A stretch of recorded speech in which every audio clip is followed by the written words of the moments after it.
অস্ট্রেলিয়ার মাটিতে টেস্ট ক্যারিয়ারের প্রথম সেঞ্চুরির দেখা পেলেন 40টি শতকের মালিক জো রুট। ব্রিসবেন টেস্টের প্রথম দিনে রুটের এই সেঞ্চুরি আর মিশেল স্টার্কের বিশ্ব রেকর্ডে রোমাঞ্চ ছড়িয়ে দিল।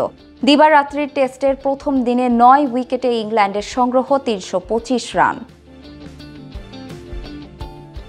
ব্রিসবেনে টস জিতে প্রথম ব্যাট করতে নেমে প্রথম ওভারেই ধাক্কা খায় ইংল্যান্ড। স্টার্কের বলে গোল্ডেন ডাক মারেন ওপেনার বেন ডাকেট। এরপর ক্রিজে আসেন ওলি পোপ। রানের খাতা খোলার আগেই স্টার্কের দ্বিতীয় শিকার হন পোপ।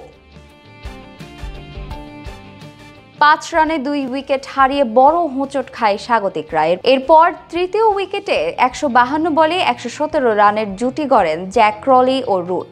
ক্রলিকে প্যাভিলিয়নে ফেরান পেসার মাইকেল নেসার। দলের 122 রানে আর সুবিধা করতে পারেননি মিডল অর্ডার ব্যাটাররা। হ্যারি ব্রুক 31, অধিনায়ক বেন স্টোকস 19, জেমি স্মিথ 0 ও উইল জ্যাক্স 19 রানে আউট হন। পাকিস্তানের সাবেক অধিনায়ক ওয়াসিম আকরামের 414 উইকেটের রেকর্ড ভেঙে বাঁ হাতি পেসারদের মধ্যে সর্বোচ্চ উইকেটের মালিক হন স্টার্ক।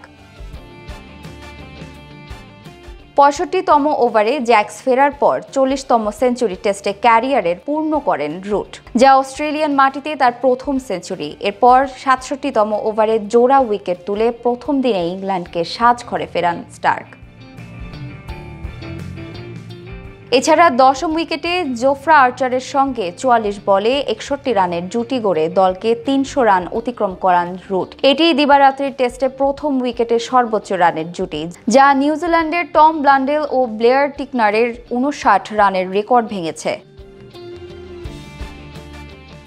202 বল খেলে 15-4 ও 1 ছক্কায় 135 রানের অনবদ্য ইনিংস খেলেন রুট। অপরাজিত আর্চার 26 বলে 32 রান করেন। স্টার্ক 19 ওভার বল করে 71 রানে 6 উইকেট শিকার করেন, যা তার টেস্টে 18তম ইনিংস, যেখানে তিনি 5 বা ততোধিক উইকেট নিয়েছেন।